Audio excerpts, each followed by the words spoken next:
Well, welcome everyone. Thank you for joining us today. Today I'm very pleased and honored to announce that we've introduced H.R. 4817, a bill to establish the Birmingham Civil Rights National Historic Park. I would first like to thank the national and local stakeholders who've played such a critical role in this effort. I'd like to extend a hearty thank you to our mayor for his leadership and all that you do, and to our councilman, Councilman Parker as well as Councilman Robeson, who have been right there with us in making sure that we get this legislation done. I'd also like to thank our national stakeholders, which include Tom Cassidy of the National Trust for Historical Preservation, as well as Teresa Pierno, who represents the National Parks Conservation Association. We all stand here together today to support this bipartisan legislation that I have put forth in honor of the historic, rich history of Birmingham, Alabama. The historic Civil Rights District in Birmingham holds so many stories of the journey from what was once regarded as one of the most segregated cities in America to the magic city that it is today. I also want to thank my colleagues, my House colleagues, my 6 House colleagues from the state of Alabama who signed on as original co-sponsors, making this legislation truly bipartisan. I'm proud to introduce this important legislation because Birmingham has played such a pivotal role in the civil rights movement, and this designation will forever cement the city of Birmingham in its rightful place as the epicenter of the civil rights movement. It was in Birmingham in 1963 where nonviolent protest marches became the inspiration for the Civil Rights Act of 1964. It was in Birmingham where civil rights leader Dr. Martin Luther King Jr. and local civil rights activist Reverend Fred Shuttlesworth passionately fought for justice and equality in the 1960s. And it was in Birmingham, Alabama, where the first African-American millionaire, A.G. Gadsden, started a motel called the A.G. Gadsden Motel, where so many national and local leaders sat and planned the marches, planned the activities, and planned Project C, Confrontation, in Birmingham. The sights and stories of Birmingham's Civil Rights District must be preserved and shared. There is no other agency better equipped to tell the stories, the journey of America in civil rights movement than the National Park Service. The National Park designation would also serve to be a great tourism boost for the city of Birmingham and the state of Alabama. These historic preservation efforts would be enhanced for these historic sites, and greater economic revitalization will occur in the city of Birmingham. With special sites such as the 16th Street Baptist Church, Kelly Ingram Park, A.G. Gadsden Motel, and other historic landmarks, we will cultivate and make sure that the city of Birmingham will get its rightful place in history as the civil rights mecca. I now turn the mic over to the mayor of the city of Birmingham, Mayor William Bell.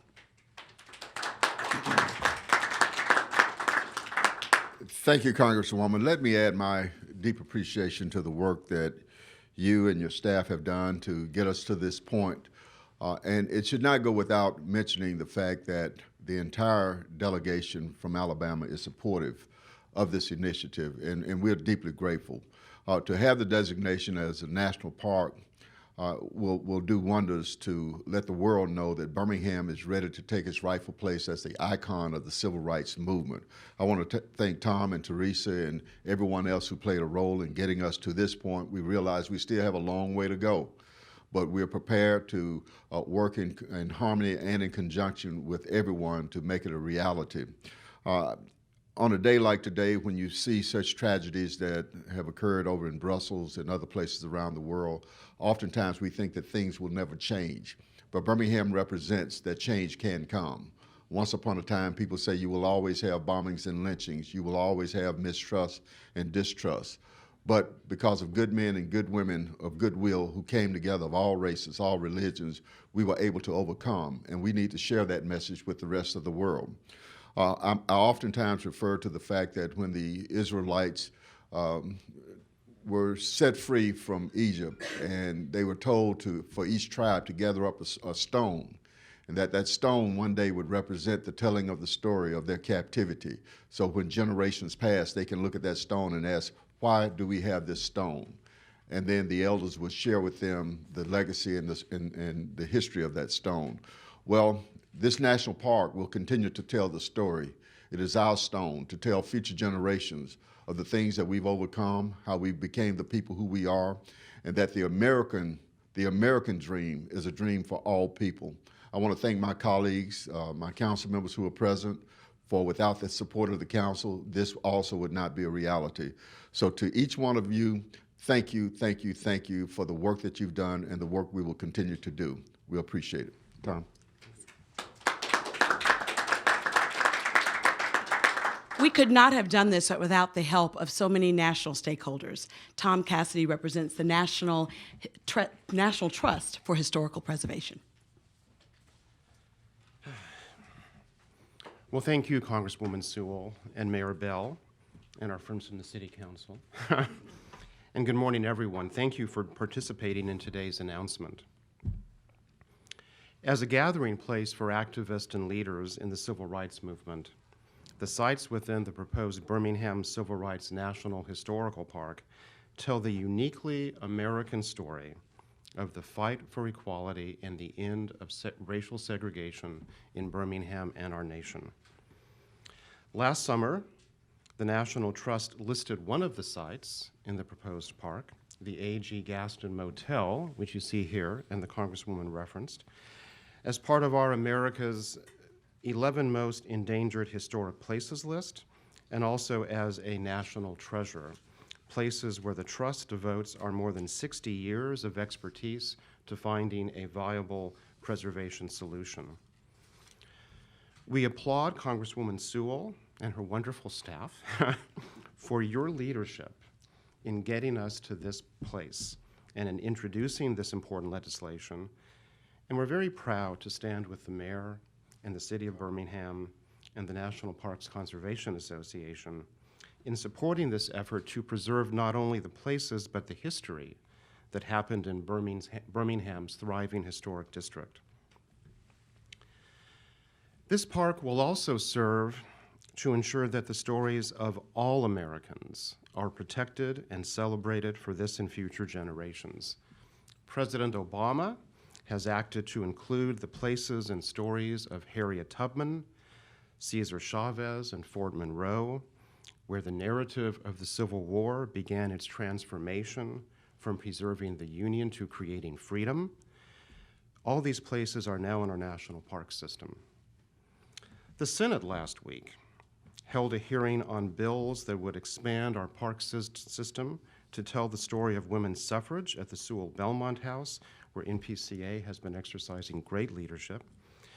3 separate African-American civil rights bills, including an expansion and renaming of the Martin Luther King Jr. National Historic Site, and also expansions of both the Petersburg and Shiloh Civil War battlefields. Each of these proposals advance the promise of a national park system that fully tells the stories of our rich, diverse, and sometimes difficult history. We look forward to successfully including the Birmingham Civil Rights National Historical Park in our national park system and ensuring that our national understanding of who we are and where we come from fully tells our uniquely American story. Thank you all once again. Next, we will hear from Teresa Perino, yes, who is the president and CEO of the National Parks Conservation Association. Thanks, Teresa. And thank you, Congresswoman Sewell, for your leadership. As been stated, we couldn't be where we are today without that. And thank you, Mayor Bell, and certainly council members, as well as Tom, for the National Historic Trust leadership. It really has gotten us to where we are. And I am so personally honored to be here speaking and representing NPCA. And I want to personally thank Alan Spears for his leadership and our staff for all the support and all the work that he's done. After hearing the important remarks, it's clear to see the value of protecting these important sites. These sites were so important that they really opened up America's eyes to the plight of so many in our own country. and so pivotal in ending segregation and securing equal rights for all Americans. As Martin Luther King said when speaking about the aftermath of Birmingham, when a police dog buried its fangs in the ankle of a small child, he buried his fangs in the ankle of every American. And how true that was. America's history may not always be pleasant, but America's history is important, and it must be preserved and recounted for generations and generations to come. From the bloody battles of Gettysburg to the Manzanar internment camps, where thousands of Japanese Americans were incarcerated during World War II, the National Park Service tells these stories of our past so people will learn from them well into the future. And yes, some are difficult to hear, but perhaps those are the very stories that are most important to hear and to remember. And so, should this legislation, and I should say when this legislation passes, and this becomes a national park site, the National Park Service will do justice to the story and to all that fought for the segregation in Birmingham. At the very sites where these important events unfolded and that we're now working so hard to protect, we should all band together, just as so many Americans banded together in 1963. We need to band together now to ensure that justice is done. We must pay homage to those that put their lives on the line, and in the name of equal rights for all. One way to do that is to create the Birmingham Civil Rights National Historical Park to help ensure that these places are protected and these stories are told by the best that America has to offer, our National Park Service. Thank you again, and I'm honored to be here, and I can guarantee you that we will do everything that we can to ensure that this site becomes a national park site. Thank you. So much. So in closing, the National Historic Park designation by the National Park Service is for this kind of event. When several buildings make up a historic place that has connections to historical events, it should be a national park, and that's why we chose that designation. The proposed Birmingham Historic National Park will include 16th Street Baptist Church, A.G. Gadsden Motel, the Birmingham Civil Rights Institute, Bethel Baptist Church, and the 4th Avenue Business District, among other sites. We're so pleased to be able to introduce this legislation. One of my greatest joys as a member of the 7th Congressional District is to represent America's history of civil rights and voting rights. And I think that Birmingham deserves to have its proper place in its pivotal role in the civil rights movement. And no better way can we exude this and also show this than to have a National Historic Park. So I look forward to seeing this legislation through and making sure that Birmingham and these wonderful sites are preserved for future generations. So thank you, and I open it up for a few questions. Any questions? Yes. Yes. Could you further explain what this designation would mean in terms of funding and/or preservation? And can you also tell us more about your efforts to recruit other lawmakers outside of the delegation to make it a reality and passage? So the way that we've designed this bill, it is budget neutral, but frankly, a national park designation allows a city like Birmingham to partner with the National Park Service to make sure that we can preserve these historical sites. And that's what we are calling for. We understand that the National Park Service has lots of deferred maintenance costs, and the city of Birmingham stands ready to help in any way to make sure that we can preserve these national sites. I think that by having a national park designation, it also will give the city of Birmingham an opportunity to boast its tourism and the state of Alabama. It is said that for every $1 that we invest in our national parks, $5 are yield in the local economies. So we're looking forward to having an opportunity for the city of Birmingham to benefit from this national designation. We have support from other lawmakers. The original bill that was dropped has 7 signatures, so I sponsored it, and the 6 members of the Alabama delegation, Gary Palmer, who represents Jefferson County as well, Bradley Byrne, who represents Mobile, Martha Roby, who represents Montgomery, Mike Rogers, who represents Montgomery and parts of Anniston, are also on it, and Mo Brooks, who represents Huntsville. So as you know, I'm the only Democrat in the Alabama delegation, so this is truly bipartisan by having my members on board. And I just really want to say a special thanks to them. They have shown themselves to be really lovers of Alabama and putting our state first. We know that the history that is in Alabama has been a very painful history, but from our pain, from that painful history, has really spurred a national civil rights, voting rights movement, but an international human rights movement. So we in Birmingham, we in Alabama are proud of the role that we've played in this history, and we know that it needs to be preserved for future generations. It is said that if you don't know your history, you're doomed to repeat it, and I think that we should make sure that we never forget what happened in the city of Birmingham.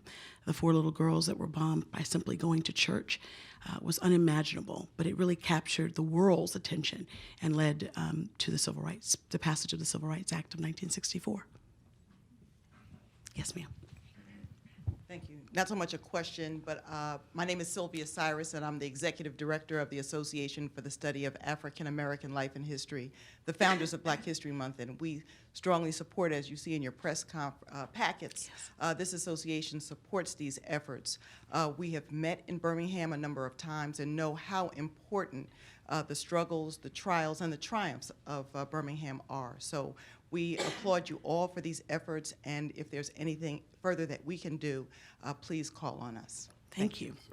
You know, this designation will also give us the national parks, will also conduct the interpretation of, as well as the preservation of the journeys that took place in these historic sites. And I think that we can never underestimate the importance of having a national preservation of this important history.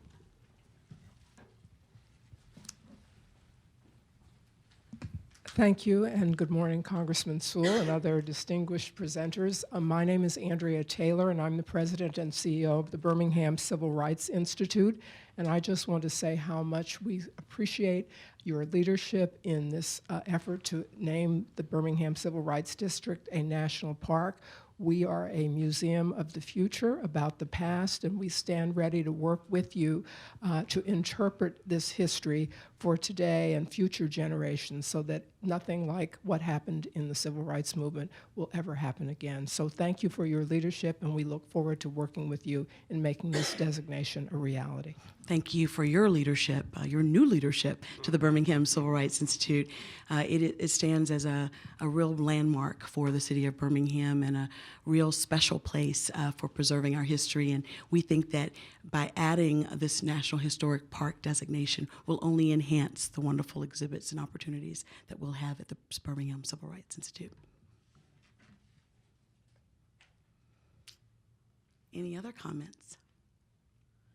If you want, we can take individual questions. The formal presentation will conclude now, but any reporters who are here who would like to have interviews, just remain in the room and come to the front. We can help you out. Thank you for coming today, and thank you very much. Thank you. Teresa, thank you so much. Mwah. Really, and Alan's awesome. Yes. Awesome. I just want you to know. All right. You want to stand? Stand.